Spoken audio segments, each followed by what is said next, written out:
مجھے غور کیجئے میرے بھائیو، یہ وہ ہستی کہہ رہی ہے جس کے لیے ہم مقام محمود کی دعا کرتے ہیں ہر نماز کے ہر اذان کے بعد. اور اس کا حال یہ ہوا کہ اللہ کے نبی صلی اللہ علیہ وسلم کا جب انتقال ہوا تو پوچھا گیا کوئی قرض تو نہیں تھا؟ جواب کہیں سے نہیں ملا. سب سے پہلے ابو بکر صدیق نے آپ کی نماز جنازہ پڑھی، پھر عمر فاروق نے نماز جنازہ پڑھی، پھر عثمان غنی نے نماز جنازہ پڑھی، پھر حضرت علی نے پڑھی. مسئلہ یاد رکھنا، اللہ کے رسول کی نماز جنازہ جماعت کے ساتھ نہیں ہوئی. اللہ کے نبی کی نماز جنازہ کسی نے نہیں پڑھائی. حجرے میں تھے، ایک ایک کر کے لوگ آتے گئے پڑھتے گئے. پہلے ابو بکر صدیق نے پڑھی، پھر عمر فاروق نے پڑھی، پھر عثمان غنی نے پڑھی، پھر حضرت علی نے پڑھی، پھر ایک ایک صحابہ بعد میں آتے گئے پڑھتے گئے، ایک ایک کر کے پڑھتے جاتے نکلتے جاتے، یہاں تک کہ بعد میں عورتوں نے بھی نماز جنازہ پڑھی اور سب سے لاسٹ میں بچوں نے نماز جنازہ پڑھی. اسی کو پڑھتے پڑھتے اور لوگ دیکھنے آتے تھے. اللہ کے نبی صلی اللہ علیہ وسلم کو تقریباً آج کے موجودہ ٹائم کے لحاظ سے 32 آورز انتقال کے بعد 32 گھنٹے تک آپ کو دفنایا نہیں جا سکا. 32 گھنٹے تک آپ کو دفنایا نہیں جا سکا. اور اس کے بعد جب آپ کو دفنا دیا گیا، مٹی آپ کی ہو جاتی ہے، تو حضرت ابو بکر صدیق جب تک خلیفہ رہے اعلان کرتے رہے لوگوں اگر نبی اکرم صلی اللہ علیہ وسلم کا قرض کسی کے اوپر ہو تو وہ مجھ سے لے لے. لیکن ابو بکر صدیق 2 سال تک خلیفہ رہے، 2 سال تک برابر اعلان کیا لیکن کوئی نہیں آیا. پھر حضرت عمر فاروق کا زمانہ آیا. حضرت عمر فاروق کے پورے 10 سال تک اعلان ہوتا رہا اگر نبی اکرم کا قرض کسی کے اوپر ہو، اگر کسی نے نبی کو قرض دیا ہو اور اس کا قرض باقی ہو تو وہ عمر سے آ کر لے لے. حضرت عمر فاروق کے 10 سال کی خلافت میں بھی کوئی قرضہ لینے نہیں آیا.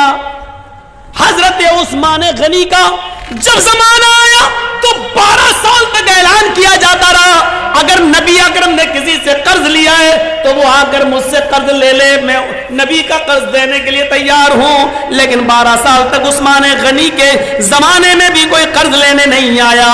ذرا اندازہ لگائیے کہ قرضے کا معاملہ کتنا بھیانک ہوتا ہے.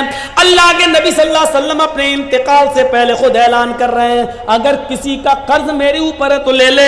ایک اٹھتے ہیں اور کہتے ہیں کہ میرے 3 درہم میں آپ نے دلوا دیے، پھر کوئی نہیں ملا. ابو بکر صدیق نے 2 سال تک اعلان کیا لیکن کوئی نہیں ملا. عمر فاروق نے 10 سال تک اعلان کیا لیکن کوئی نہیں ملا. عثمان غنی بھی کہتے رہے کہ نبی کا قرض کسی کے اوپر ہو تو مجھ سے لے لے، لیکن 12 سال تک کسی نے کوئی قرض نہیں مانگا. غور کرو کہ قرض کا معاملہ کتنا بھیانک ہوتا ہے، کیونکہ قرض دار آدمی کی روح لٹکتی رہتی ہے زمین و آسمان کے بیچ میں. میرے پیارے ساتھیوں، جب تک اس کا قرض ادا نہ کر دیا جائے میرے بھائیوں یہ معاملہ بڑا عجیب و غریب رہتا ہے. آئیے اس معاملے کو سمجھنے کی کوشش کیجئے. حقوق اللہ معاف کر سکتا اپنا حق، لیکن بندے کا حق معاف نہیں کرے گا. اگر کسی نے کسی سے قرض لیا ہے تو پہلی فرصت میں قرض ادا کر دے، پہلی فرصت میں قرض ادا کر دے، کیونکہ نمازیں بیکار ہو جاتی ہیں، روزے بیکار ہو جاتے ہیں، حج بیکار ہو جاتا ہے. حج اسی لیے فرمایا کہ قرضہ لے کر حج جیسی عبادت بھی آپ کرنے نہیں جا سکتے. قرضہ لے کر قربانی آپ کر سکتے ہیں لیکن ایک وعدہ کیجئے، قرضہ جس آدمی سے لے رہے ہیں اس سے وعدہ کیجئے کہ 1 مہینے میں آپ کا قرضہ دے دوں گا، آپ مجھے 12,000 15,000 روپے بطور قرض دے دیجئے تاکہ ہمیں خصی لے لیں اور قربانی کر دیں. قرضہ لے کر قربانی کی جا سکتی ہے، لیکن اگر آپ کو یہ اندیشہ ہو کہ ہم اس کا قرضہ ادا نہیں کر پائیں گے تو پھر قرضہ لے کر قربانی کرنا بھی آپ کے لیے جائز نہیں ہے. اگر آپ کو یقین ہے کہ قرضہ ہم دے سکتے ہیں تو 1 مہینہ 2 مہینے کی اجازت لے کر قرضہ لے سکتے ہیں، لیکن قرضہ لے کر حج کرنے نہیں جا سکتے کیونکہ قرضدار پر حج ہے ہی نہیں. قرضدار پر حج نہیں، حج تو اس پر فرض ہے جو صاحب استطاعت ہو. من استطاع